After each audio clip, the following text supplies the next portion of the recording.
టీమిండియాలో అతని పేరు వింటేనే ఆస్ట్రేలియా బ్యాటర్లు వణికిపోతున్నారని ఆస్ట్రేలియా మాజీ కెప్టెన్ రికీ పాంటింగ్ ఓ సోషల్ మీడియా ద్వారా తెలిపాడు. అతను ఎవరో కాదు, టీమిండియా డేంజరస్ బౌలర్ అయిన జస్ప్రీత్ బుమ్రా. అతని పేరు వింటేనే వణికిపోతున్నారని అన్నాడు. ఎందుకంటే టీమిండియాలో అతను ఒక డేంజరస్ బౌలర్.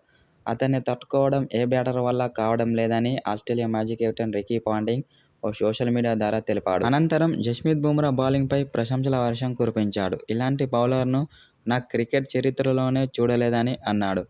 కాబట్టి ఇప్పుడున్న ఫామ్లో టీమిండియాను ఓడించడం అంత ఈజీ కాదని ఆస్ట్రేలియా మాజీ కెప్టెన్ రికీ పాంటింగ్ చెప్పుకొచ్చాడు.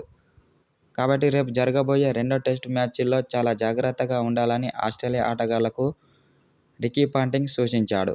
అనంతరం జస్ప్రీత్ బుమ్రా బౌలింగ్పై ప్రశంసల వర్షం కురిపించాడు. ఇలాంటి బౌలర్ను నా క్రికెట్ చరిత్రలోనే చూడలేదని కొందరు మాజీ క్రికెటర్లు కూడా అంటున్నారు. ఇలాంటి బౌలర్ మా జట్టులో ఉంటే బాగుండని రికీ పాంటింగ్ అనంతరం పేర్కొన్నాడు.